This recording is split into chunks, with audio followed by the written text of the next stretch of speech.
Producers, ask yourself the same question. Why is Barry Beats the best in this profession? Is it because you're scared to step to him, yo? Or because he's a wizard in the studio? It's beat science, you producers have butterfingers. Watch the video, see him make another banger. Watch him trailblaze, never to stay away. Beat your love like he loves steam railways. Producers hate him, he's so defiant. So please show these people out here your beat science. Science. Hey, how you doing? This is Barry Beats, and I'm back again for another Barry School of Beats. Now this one is a rather exciting one because I'm going to be telling you all about a brand new technique that I've developed. To my knowledge, I've not seen anyone else do this, but as soon as I sort of saw the possibilities with the technology, I automatically thought of this technique. It basically evolves around mainly MIDI extraction, which I've touched upon on some of my previous videos, but I go deep into the extraction here with this video. In fact, there's no samples. Come the end of this beat, not a sample in sight. Basically, I'm relying on the fact that nowadays the sample instruments and the plugins that you get on the DAWs are so blinking realistic, you can almost make them sound like an old break from the 60s and 70s, which normally I'd be sampling, chopping up, doing my thing with. Now you can kind of make your own breaks. So DIY drum breaks, DIY samples, no sample clearance to worry about. What more could you ask for? So where do we start? As I said, we're going to be extracting both drums and music in this tutorial. And where do I normally start with my beats? That's right, the drums. Okay, so as I said, I'm going to be using a drum break, but I'm going to be extracting the groove from that drum break and applying it to one of the fantastic sampled drum kits that I have here to my disposal in Ableton. Right, so let's have a look at the drum break I've chosen to use on this one. Now, obviously you're looking for something with a really good swing, like a nice pattern, and one I've always liked is this one by the Sillouettes. And it's on this album called Conversations with the Sillouettes, and it's a track called Fonky First. It's been sampled a few times. I used it, I think I used it in my Star Wars Death Star Throwdown mix. So if you like Star Wars and you like hip-hop, I suggest you check that out if you haven't done already. So let's have a listen to the break in its original form, shall we?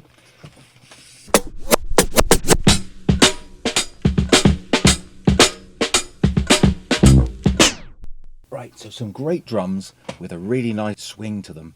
So what I did, sampled them into Ableton, and I basically got them to the grid. Generally, I don't warp drums. If I'm going to sample drums, I won't warp them just in case there's any kind of loss of quality.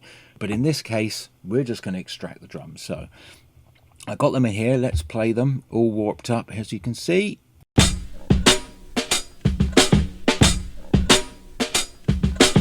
Okay, so if you click on the MIDI channel, go down to convert drums to new MIDI track. So we press that, converts it pretty quick, and there it is.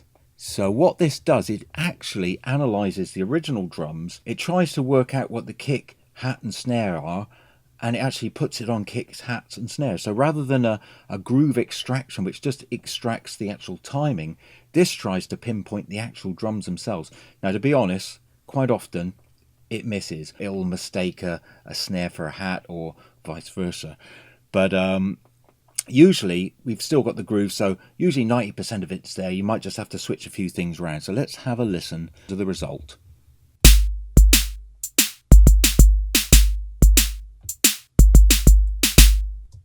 Okay, so as you can hear, it has messed these up slightly, but easy to fix. Let's open up the MIDI for this track. Here it is.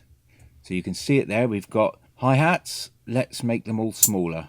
Ooh, select them all. Make them all a bit smaller, shall we? That's it. And we've got the snares now. It looks like the snares have hit on some of the hats. So we know that's a hat. So we'll get rid of that. Let's play through it. That's a...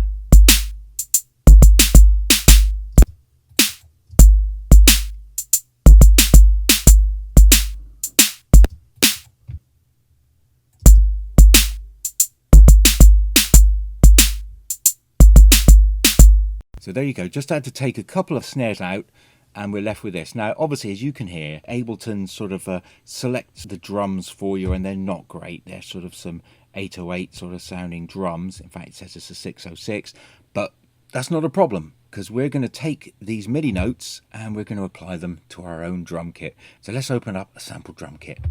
Now, the one I've used on this track is called Addictive Drums. Let's open them up. So as you can see, you've got a big interface here with lots of control.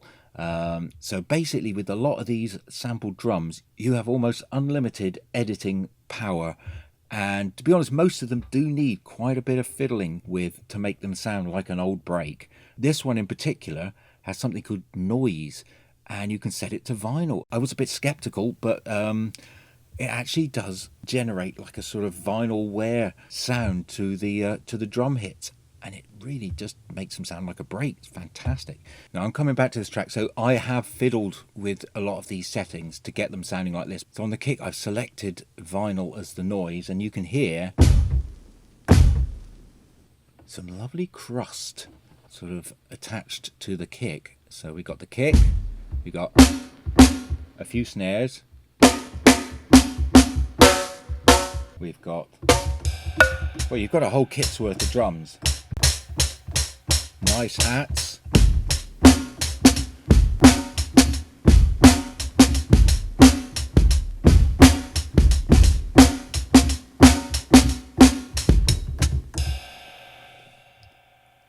So yeah, I'm not a brilliant finger drummer, but as you can hear, they sound pretty authentic because they're obviously all multi-sampled. So they've gone in and sampled each hit at different velocities, and also if you press it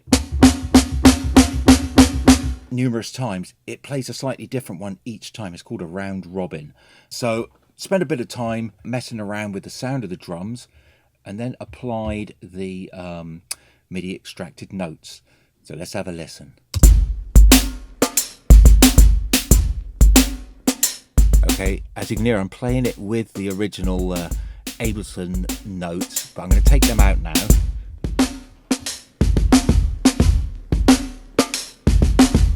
Here they sound pretty damn fat. In fact, I'm going to drop the original break in now.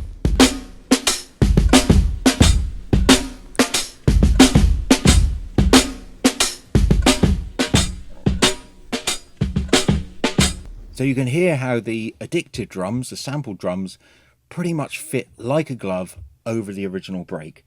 So in a sense, we've taken a drum break and we've made it our own. And the great thing once you've done that is you've got so much control to manipulate and program the drums. So this is the joy. You're pretty much getting that live sound. You're getting it sounding crusty and like an old break, and you've got total control. What more could you want? Well, I tell you what we do want. We need music. So let's have a look at the sample that I used as the basis for this track. Okay, so this is the sample. It's of a 45 I picked up at the car boot sale last year, probably for about 10p. It's by David Sanborn, and the track is called Waycross, Georgia. It's just the intro that I took, and it's just a piece of solo piano. But the chords are fantastic, just my kind of thing. They're sort of a little bit Charlie Brownie, sort of remind me a bit of, what's the MOP track? World Famous. It's kind of got that vibe going on with it. So, well, let's have a listen, shall we?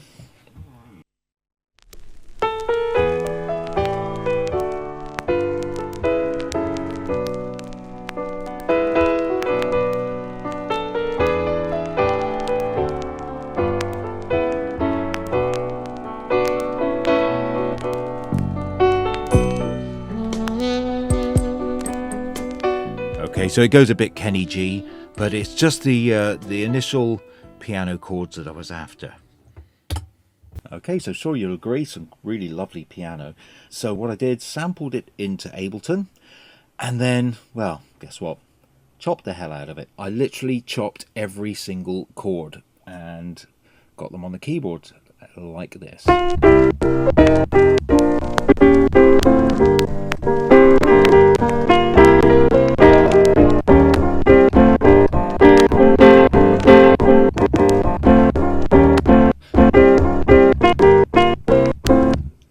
So then you've got all these lovely chords to play around with. Now, I messed around 20 minutes or so, and eventually I've got this little groove going. Let's have a listen.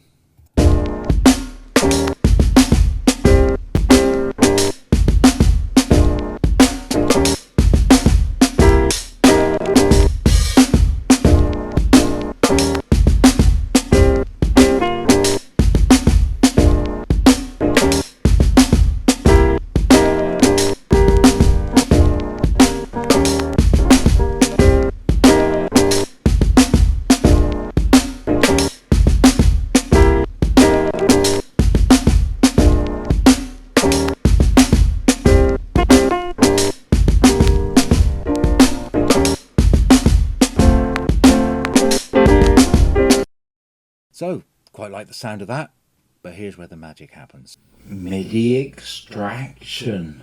Before you can do any extraction, the chops must be converted to audio.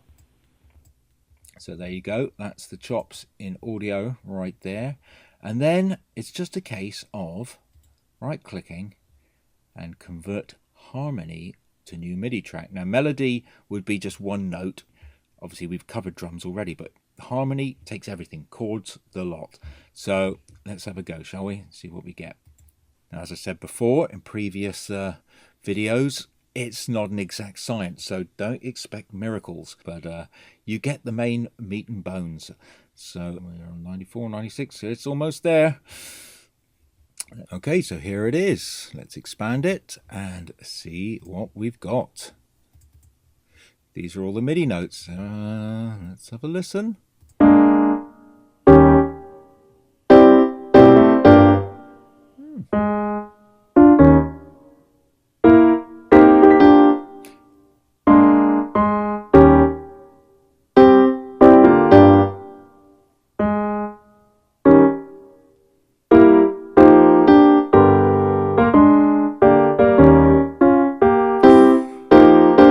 Tell you what, it's done a pretty good job.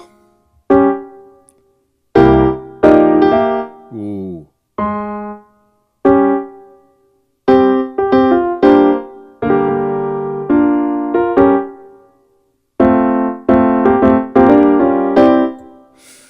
So there you go. Well, Ableton, you did a good job there, mate. Have a banana. Obviously, there's a little bit of tweaking that needs to be done there. And actually, what I did with this track, and here's a little tip here when it comes to extracting. If you want lots of different variations of extraction, all you have to do is pitch the audio up and down a little bit, even like 5% of changing the pitch. When you extract it, it gives you a whole different field of notes. So that's what I did with this track. If you have a look down here, I have got 3 other extractions, and they're all slightly different results. So what I did is, first of all, took out all the dodgy notes, and then what I was left with, I would take the best little bits and combine them to make lots of different sequences. So literally, you can get so many different great combinations. Even stacking them on top of each other gives different feels. So you can really have fun messing around with MIDI note extraction. And as I said, it's not an exact science, but it does throw up these rather interesting musical results. And it's basically what made the backbone of this track. So if we listen now, what I will do is I will play our extracted drums, the addictive drums, and let's solo one of the other performances so you can hear what they sound like with the drums.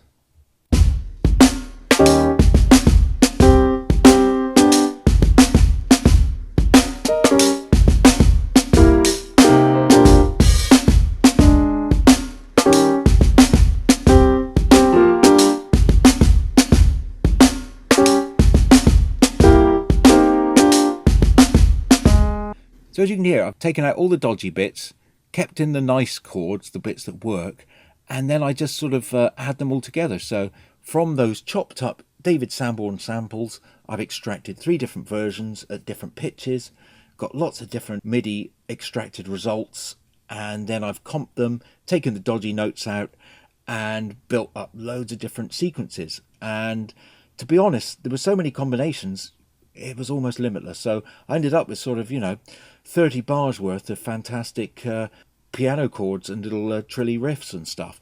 So there you go. That's pretty much the basis of this track.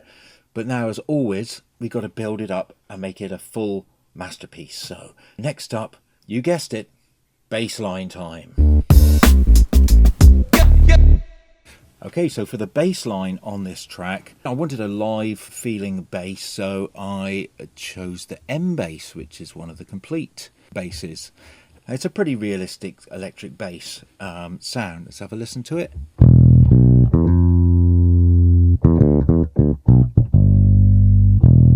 Yeah, I just really went to town on this, just getting jazzy, and as I said in quite a few of my other videos, I'm not quick.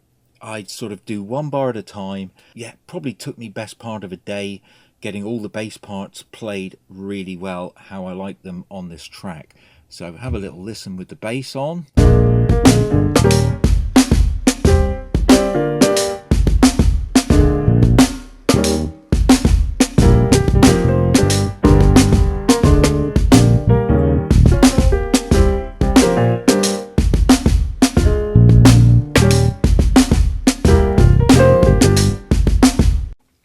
And one thing I was doing with the bass line on this track, I was using some bass chords. I've always really liked bass chords. To my mind, they don't get used enough. Let's solo them and have a listen, shall we?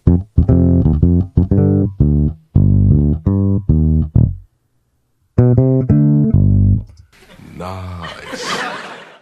So with the bass line in place, next I got to thinking, well, what else could we add to this? And I just wanted to give it that sort of authentic blue notey jazz sound, and brass sections got used quite a lot in that era, sort of late 60s.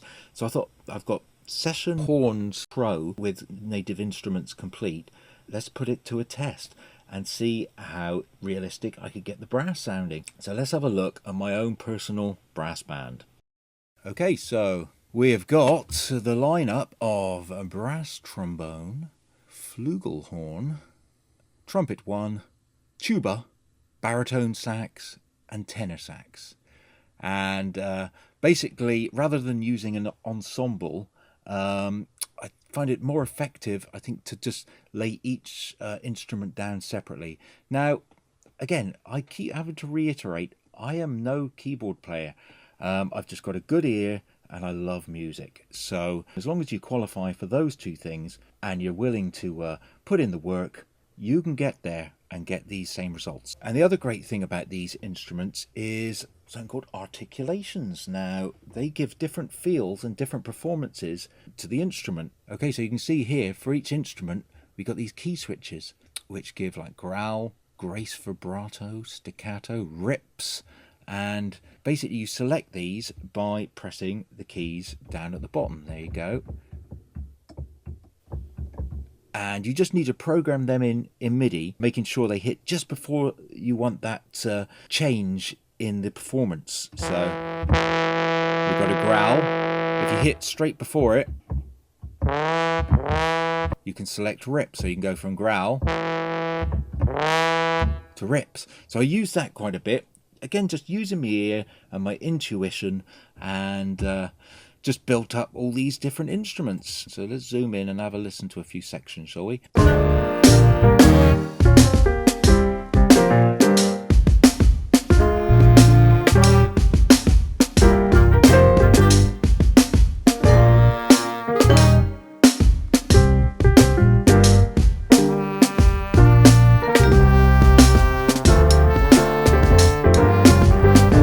So yeah, I just had great fun with the power of a brass band at my very fingertips.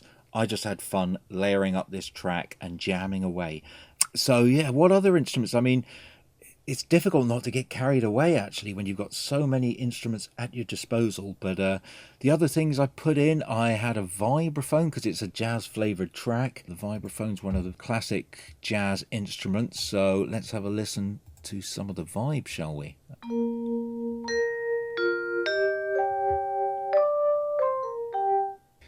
So again, really realistic vibes. The ones I used for this were pure jazz vibes.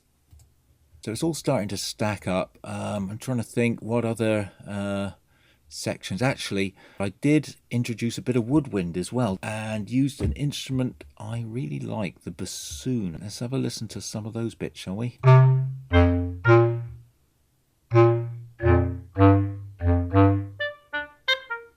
Oh, and that's a French oboe you can hear. Little bit cheeky and work really well with the brass. So that's pretty much it as far as all my instrument layers. We've got the full brass section, we've got the bassoon, oboe, and we've got the vibraphones. Obviously backed up by the main component, which is the piano, the extracted piano, which incidentally I used an upright piano opposed to a grand. I do like the upright, the sound of the upright sometimes. So all these combined, obviously with the bass line and the extracted drums, pretty much there. As for arrangement on this track, it sort of just naturally came together. That's the joy of doing a track like this. You just go along and build up as you go. Obviously edited the drums, sort of programmed lots of different little variations in the drums, loads of great little rolls and trills and paradiddles. So I had great fun with the drums because, as I said before, it's really easy doing the drum edits using these plug-in drum kits. But yeah, so that's about it. My only slight confession is I chickened out again. I didn't mix it in Ableton. I stemmed it out, took it over to Pro Tools because I know all my plugins, and I've got some good tape saturation plugins over in Pro Tools, which I think was one of the things I needed to make this sound a little bit more organic and like an old sample, like an old break. So I'll catch you over in Pro Tools for the final stage, the mix.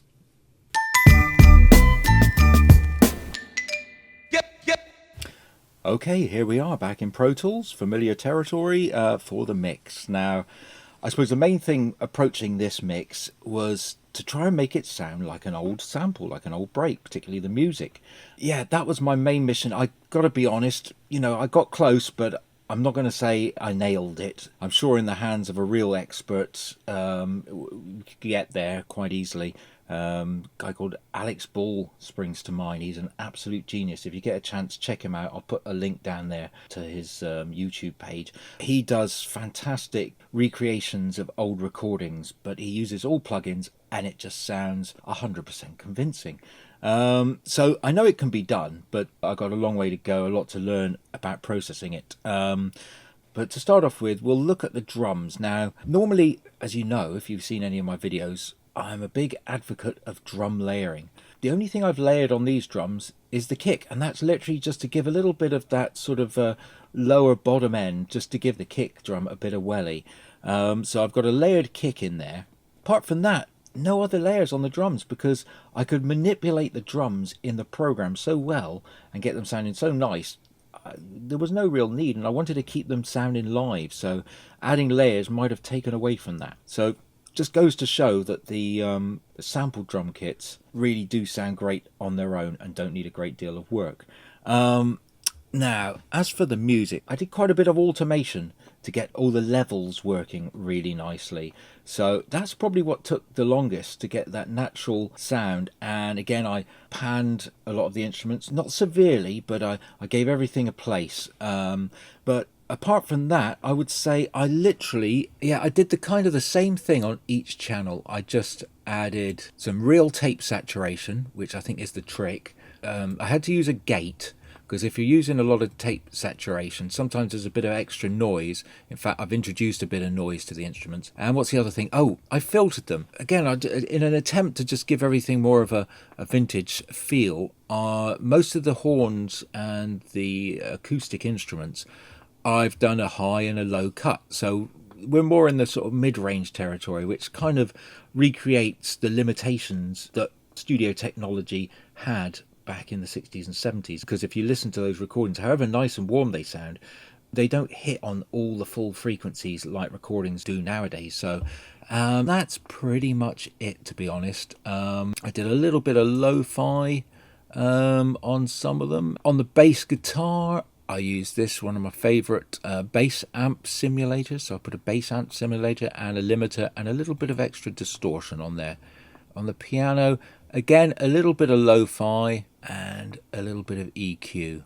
Oh, and also reverb, obviously. I created an auxiliary, and I think I just used vintage, a couple of vintage plates. Oh, and a bit of spring reverb as well. So they're the two sort of classic vintage reverb effects. So shall we have a listen to, first of all, I'll play everything without the drums, and then I'll bring the drums in, so you can hear everything together. Okay.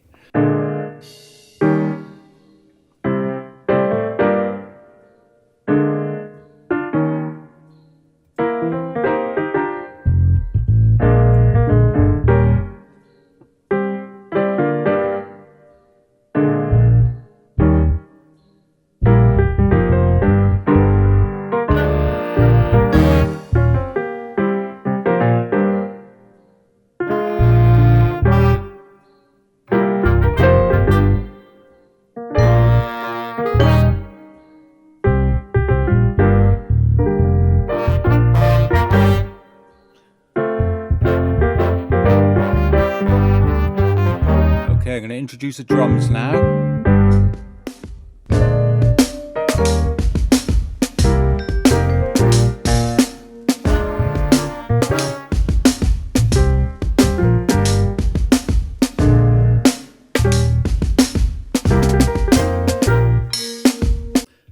So there you go. Mission successful. I've basically taken two samples, chopped them, extracted them, and pretty much made them my own. So yeah, it's a great technique. I can see myself using it lots in the future, and give it a go. You know, if you don't play keys particularly well, but you've got a good ear, then this is a good technique to employ. Now, if you want to check the full track out, it is available on my Barry's Beat Library series. The link will be at the end of this video, so you can check that out.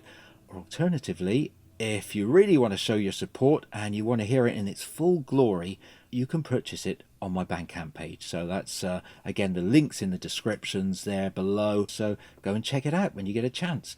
But I hope you've enjoyed this video. Thanks for sticking it out to the end. And yeah, hopefully it's inspired you. And in the meantime, if you haven't done so already, sorry to keep going on. But yeah, if you could subscribe, if you enjoyed it, tell your friends, share the love. And until next time, I will see you later. Happy beat making. Cheers.